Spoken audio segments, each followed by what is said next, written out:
Welcome to the Let's Rant podcast. I am your host, Rodrigo, where we're going to be talking, ranting, discussing all things MMA, boxing, and sports, life itself. But for right now, we are talking about, we're doing a three-part series on UFC 263 review. We just finished discussing the Nate Diaz versus Leon Edwards 5-round main event that Leon Edwards ended up taking. So now we're moving on to part two. Deiveson Figueiredo versus Brandon Moreno, number 2 for the flyweight title. Man, I'll tell you, heading into this fight, nobody gave Moreno a chance. Dana White said it himself. I didn't give Moreno a chance. I was excited for this fight. Their last contest was, if it wasn't for the flyweight title, the title fight between Joanna Jędrzejczyk and Wei Lee back in March, right at the beginning of COVID for the United States. Brandon Moreno versus Deiveson Figueiredo for the flyweight title in December would have taken the cake as fight of the year. But of course, close second. Doesn't hurt. Deiveson Figueiredo versus Brandon Moreno won and ended up in a draw back in December at UFC 256. Heading into UFC 263, nobody really gave Brandon Moreno a chance. Deiveson Figueiredo had tore through the division. He was like a hot knife running through butter. Go back to the main screen. And so heading into this fight, the odds were definitely stacked against Brandon Moreno, but as you saw, if you're a fan of UFC and you follow the coverage of the weigh-in, Deiveson looked drawn out. Deiveson made weight officially with 40 seconds to go. Ain't that crazy? 40 seconds. We were 40 seconds away from this fight not happening. So I'm glad he made weight. I read somewhere earlier this week, I think it was today, that Figueiredo cuts 18% of his body weight. Yo, that's 40 pounds. Boy walks around 165, cuts all the way down to 125 to defend his title, or at least he did. So definitely a struggle for him. I think he's in the wrong weight class.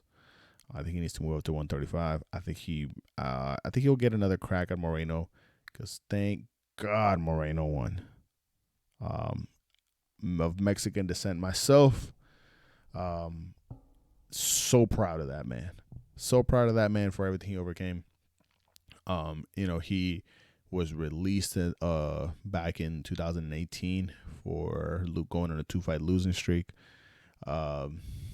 Came back, won 3 in a row, I think, if not 4 in a row. Last taking out Brandon Royval before getting a title shot against Figgy back in December. 3 in a row. And so he's got, Kai Kara France, Jussier Formiga, and then Brandon Royval. In the Brandon Royval fight that got stopped by TKO punches officially, that was the co-main event to UFC 256.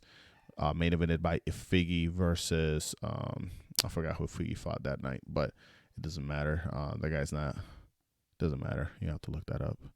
He was it Brandon Moreno, Alex Perez. He fought Alex Perez on the same card. That fight was quick. That fight was over at 1 minute 57 seconds of the first round.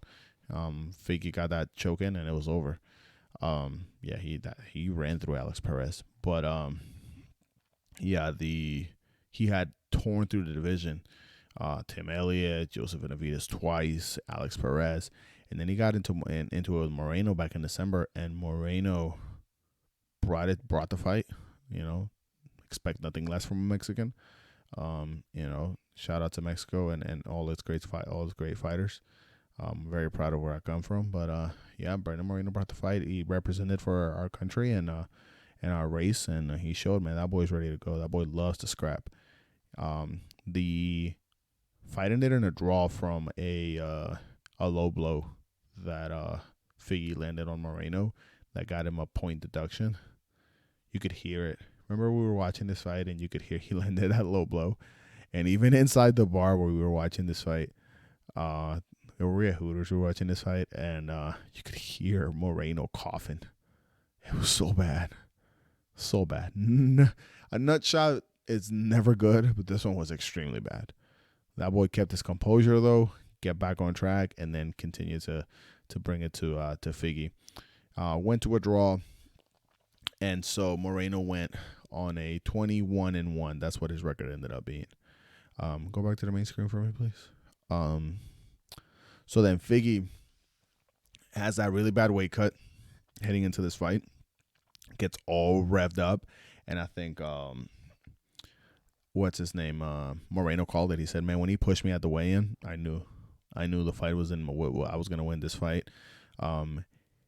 Heading into the fight, a lot of the media was covering the fact that Moreno, if he won, would be the first ever Mexican-born UFC champion, and so that started generating momentum and more momentum. And so what happened was when Moreno took the back of Figgy, got the body triangle, started going for the choke, Figgy defended, and then finally sinks it in. Man, I'll tell you, my blood was boiling. So much emotion poured out. Once I saw that tap, man, I started banging on my chest so hard. So proud to be a Mexican. Always proud, but this it brought chills to me. I cried. I cried as well. So proud of what Brandon Moreno has done.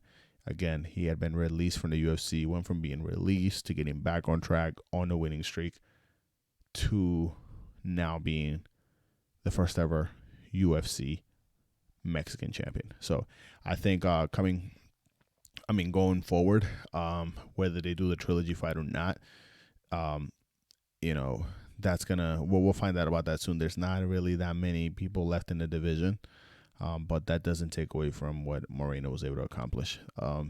So proud of his accomplishment and of him as a person. He's such a good person. Heading into the fight, they call him the baby assassin. Heading into the fight, he behaved like a champion. He presented himself like a champion. They call him the baby assassin for a reason, though. When he was walking to the cage, no smiles.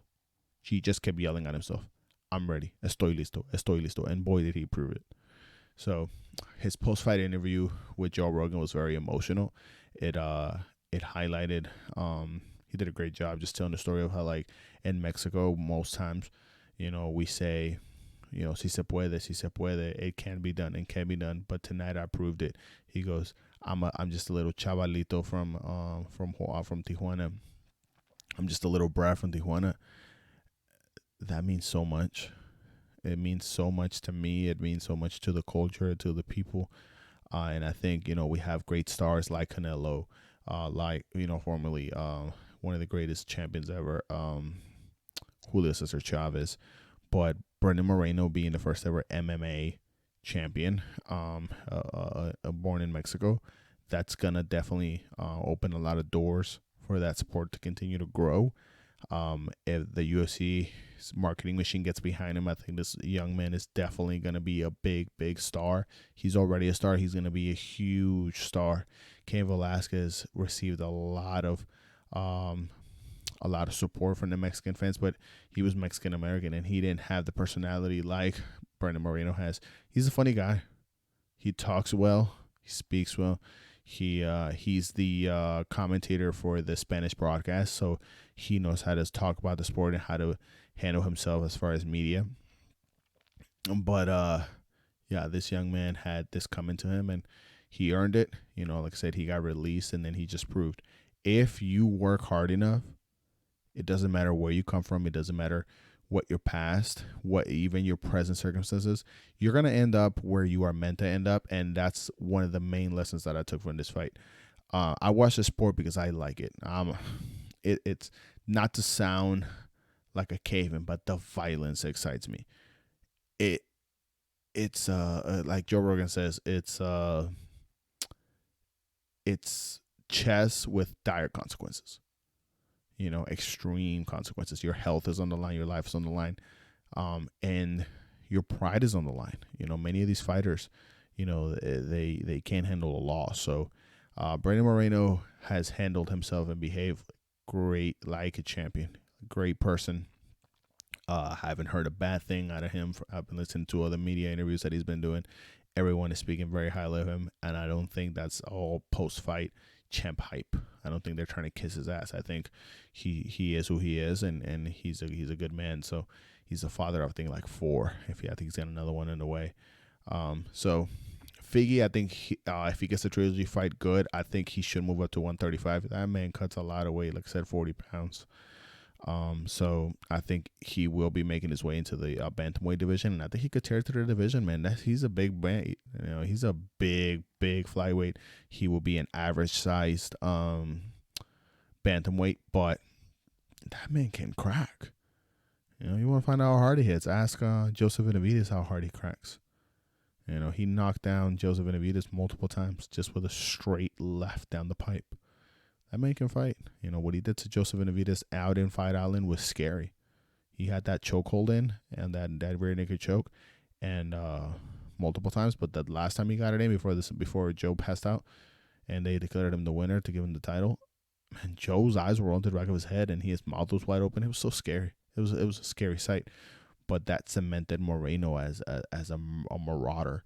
So Figgy as a marauder, but then to see Moreno just come forward with that Mexican style and just pressure him, it was so important. He had that style, but he said it in the interview. He definitely showed it in the fight. The key to this victory was composure and the mindset to move forward, but do it with strategy. Be patient. Be patient and. It sounds very familiar, very reminiscent of what Henry Cejudo said when he defeated Mighty Mouse. He said that he rolled his ankle in the second fight, and he rolled his ankle before the first fight, before the fight, but then he got caught with a kick early in round 1 by Mighty Mouse, and he got drop foot. When you get kicked in the calf and the peroneal nerve starts to act up, and you're getting you got dead foot. So drop foot, they call it, I think. Your foot's not working, and you're twisting your ankle left and right, and it looked really bad for the second fight. For Cejudo there for a second, but then he remained composed, and he was able to get the job done against Mighty Mouse. Another great rivalry of this division.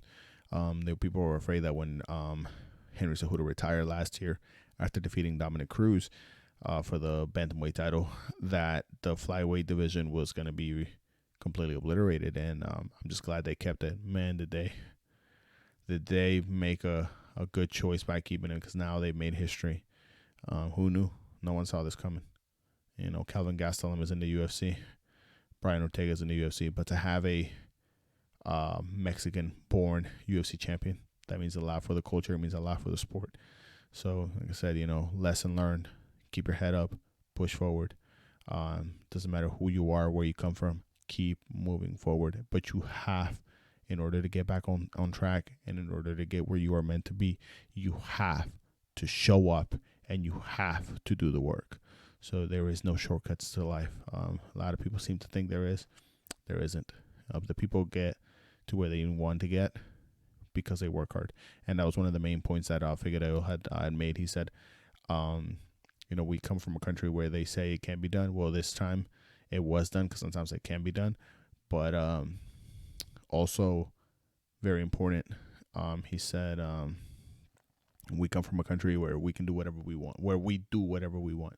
We take what's ours. And so, paraphrasing his interview with Joe Rogan, but point definitely made it home. Like he said, we come from a country where, we do, and from a culture where we do what we want. And so he was able to prove that. He wanted to be the champion. He is now the champion. Moving forward, I don't know who his next challenger is going to be. It could very likely well be Figgy before he decides to move up to the bantamweight division. But, Chris boxing, great jiu-jitsu. That man is a champion for a reason. So shout out to to Brandon Moreno, congratulations, man. Made the country very proud, the race very proud. And man, I'm your fan. You made me a fan from day one. I will remain your fan, and we're gonna sing your praises to you as you continue to defend your belt and continue to improve in your career and make a good example of just who the hell we are in this sport, but who we are as champions and as fighters and as a race overall. God bless you, man, and I hope that you get everything that you deserve. So that's it for that one.